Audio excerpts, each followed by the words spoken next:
What's up, YouTube? What's going on, guys? Part 2 to the leg drive series, where we're going to actually talk about the different styles of leg drive. In today's video, part 1 covered the physics, the basic physics behind leg drive and what it actually does. If you haven't seen that video, please go watch that first so you can really understand some of the things I say in this video. But what we're going to do today is really go through some of the main styles of bench press leg drive that I see out there. And there's more than just these 4 styles we're going to talk about. Today we're talking about like a constant leg drive, which is kind of similar to what Jennifer Thompson does, one of the best female benchers in the world. She's constantly driving her legs into the ground from the moment she is descending the bar until the moment the bar is completely locked out. She's just constantly driving her legs.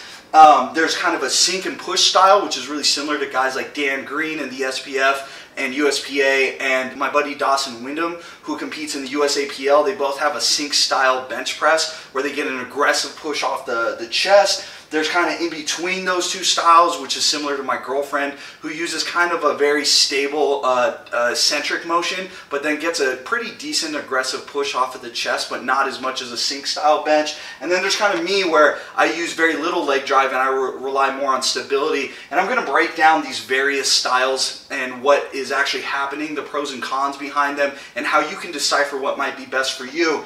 And I'm also going to talk about some other little things that have to do with the bench press. And so we're just going to dive into it. Before we even get started on the different styles and the pros and cons, what I want to talk about is a flat foot compared to a toe arch. Basically, because I know someone's going to ask about this or mention it in the comment section.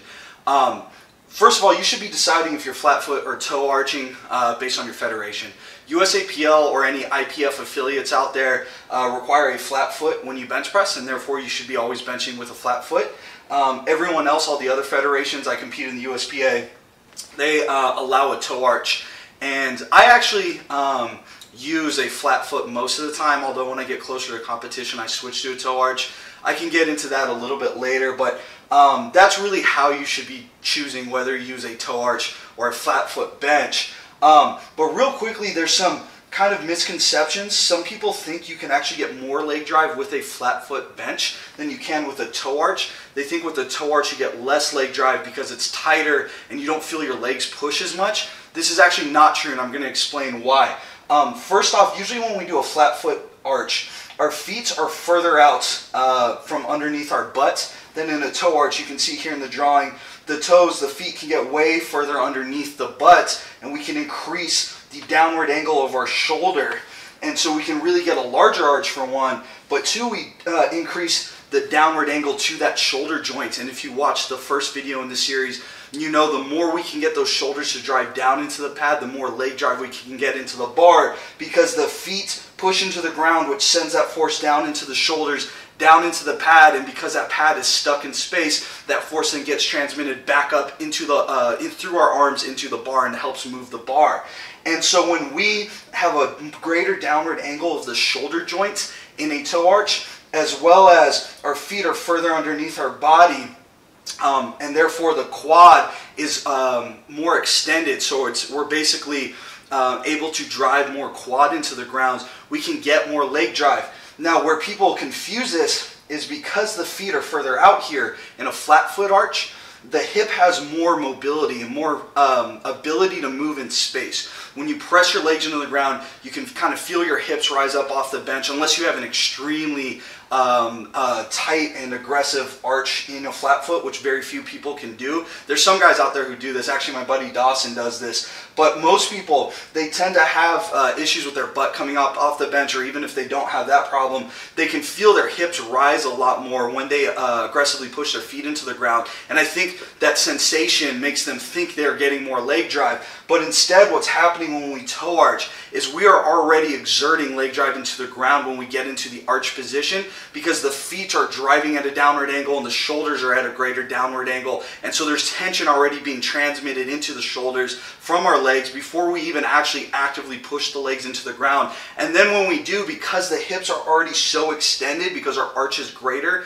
in a toe arch, we don't get that sensation of a push as much. But what I can say for certain, from a physics standpoint, a toe arch is always going to have at least as much leg drive as a flat foot bench, if not more in most cases. So in case you're curious about that, I wanted to conquer that. Now let's get into the various styles of bench press. Again, there's more than just these 4, but these are kind of the main ones I see out there. And I want to get through the pros and cons of each of these and let you guys figure out what might be best for you. The first style I want to talk about is kind of a constant leg drive style, and this is really similar to what Jennifer Thompson does when she bench presses. You'll notice when she unracks the bar, the second she gets ready to descend that bar to go through the eccentric phase, she aggressively starts driving her legs into the ground. You can actually see her butt pop up a little bit. It stays on the bench though, because that's how you got to do it if you want to stay legal in competition. But you can see her legs actively drive from the second she starts lowering that bar all the way until she finishes it. And you can see on the press she tries to drive them more, but her legs are already so engaged that it's essentially the same amount of tension throughout the entire movement. The pros with this style is there is a moderate to high stability with it. So although it's not the highest stability style of leg drive, which we'll get into some of those later, there is still a lot of stability in this, and this is because the arch stays constant throughout the entire range of motion, as where with the sink bench, you see the arch collapse a little bit in the bottom position. And so the range of motion is always constant, and there's less room for instability. When we're pressing, because the touch point is constant, and because those legs are always constantly driving at the same rate, there's a pretty high amount of stability throughout the movement. It also creates moderate power. Because the legs are so aggressive from start to finish, you still get a lot of power out of this leg drive style. Not the most. Some of these other styles have more power to them, but mix that with the stability and the amount of power you get, and it's a really good style of bench press. This is good for most moderate to low arch benchers. So anyone who's kind of immobile to get into extreme arch positions, or someone who is kind of just naturally like a bigger person, this is going to be a really good style for you because it allows you to really increase your arch the entire time from the moment you lower that bar all the way until you push it, and you constantly get the same amount of force throughout the entire rep. And people who have smaller arches, they tend to be not necessarily lankier, but the distance they move the bar is always greater than someone with a very large arch. And so because of that, this style is going to be a lot better for you. It's also good for smaller or longer limb lifters. So Jennifer Thompson, she's kind of an anomaly. She's really impressive because she's pretty long in her arms. She uses a max grip width with a decent arch, and she really drives her legs into the ground to increase that arch. So you might not be able to tell when she's benching, but she's actually decently lanky in her arms. And yet even with that, she benches some of the best weights in the world. I actually think she holds the world record. I'm not too sure on that. I know she definitely has the American record. But she's so good because of her style of bench press, and it really suits her body. So smaller people, especially the women out there, or longer limb lifters, might find a lot of success with this. Now moving on, the next style of bench press I want to talk about is what I call a sink and push bench press, or just a sink bench press. This is going to be guys like Dan Green, where he aggressively lowers the weight fast into position, allows his chest to sink in, his head to come up off the bench, and then aggressively gets a huge rebound and leg drive off of his chest, using a lot of brute force to move the weight. With this comes a lot of instability, which I'll talk about in a second. But this is his style of bench press, which is allowed in the SPF, the head coming up off the bench. He also competes in the USPA. But you can do the same style in a USAPL legal manner. So guys like my buddy Dawson Wyndham, he does a very similar style to this, but it's more USAPL legal, where he leaves his head on the bench. But you can see he also aggressively lowers the bar into position pretty quickly, allows his chest to sink in, and then aggressively drives his legs hard at 100% the second he gets a press command, or the second he's done pausing. And you see a ton of brute force, a ton of power here, but with it comes a little bit of instability, and so we're going to get into that. But what you need to understand about this style of bench press is when they lower it into position, they're getting down there quick to waste zero energy, and they allow the chest to sink in. And from this, what you get is a few things. One, you can actually get your knees to move outward a little bit more, and your hips to sink a little bit lower, and the chest to cave in. And from this, the second you press everything into position again after the pause, we see an aggressive leg drive, which drives the shoulders into the pad more than any other style of bench press, and so you get the most leg drive. But on top of that, you use the rebound of your chest your sternum and your actual chest muscles expanding out again, and you get some extra rebound from that as well. And so this is an extremely high power style of leg drive, but with it comes a lot of instability, so it's give and take. For guys who can get into a really good arch position like Dawson, you can see how far his legs are underneath him even with a flat foot bench press, and you can see how large his arch is. You can actually see when he gets set up on the bar, his shoulders are at such a downward angle that he's really able to use all the power he gets from this, and he's able to stay in pretty good position throughout his entire reps. Now, some people who can't get into these positions, or people who compete in other federations that don't allow that head up style like Dan Green's, it's going to be really hard for you to use this style of bench press and stay consistent with it, because like I said, there's a ton of instability. From that chest moving through space as you're pressing, it's easier to misgroove. You also don't receive the same amount of stretch reflex as you would in a bench press similar to mine or some of the other styles I'm showing out there, because you kind of just allow the muscles to relax a little bit on the chest when the chest sinks in. And from this, we lose a lot of stability.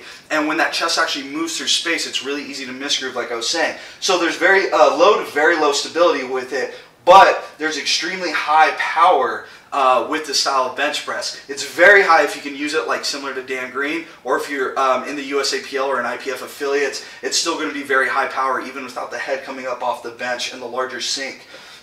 This is really good style for like people with toe arching or larger arches. So someone who can really get into a large arch position similar to Dawson, you're going to be able to sink that chest in really well, but still not go completely flat back on the bench, which would actually remove the retraction from your shoulder blades, would cause your shoulders to protract too much. And when you go to get back into position, you'd be so far from that retracted state that you're going to misgroove a ton of reps. You're not going to be able to stay stable on the press, and you're probably going to miss lifts very often. So when you go into competition, you're dealing with loads in that 90% plus range, you're probably going to bomb out or miss a lot of lifts. Now Dawson, he's so tight and has such a large arch, that really works out for him. So larger archers are really going to do well with this style, as well as people who can use a toe arch. And it's good for shorter limbs, because the range of motion will be shorter when you have shorter limbs. Obviously, your arms are shorter.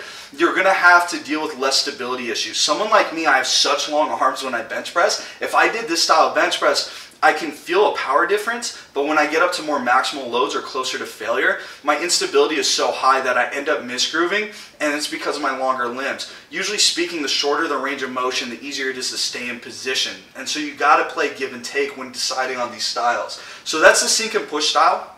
The next style I want to talk about is going to be kind of what I call a tension and push. So this is in between. This is something my girlfriend does, and I actually think most beginners should start here. But what you'll notice with this style is you get into your arch position. My girlfriend currently uses a toe arch. We kind of go back and forth with her because eventually she will compete in the USAPL. But for now, we have some goals in the USPA we want to accomplish. And so she's on her toe arch. But regardless if you're using toes or flat foot, what you want to do is get the bar into position after the unrack. And after that, you want to kind of just tension your legs into position and get your arch as large as possible. She's not driving her legs into the ground as hard as someone like Jennifer Thompson is from the moment she's lowering it, but she's just tightening and tensioning everything up. So her arch is larger, her shoulders at her greater downward angle, and she kind of loads her upper body more. So this is a very high stability style. As she lowers, she really gets a good stretch reflex on the pressing muscles, and then from that, she's able to stay in really good position. But as soon as she goes to push the weight, she gets a more aggressive push than someone like my style, which I'll show next, and she can really move that bar through space with a little bit more power. So this is kind of a good middle ground, I think, for everyone to start with. It's probably the least complicated style of learning to actually use your legs in the bench press,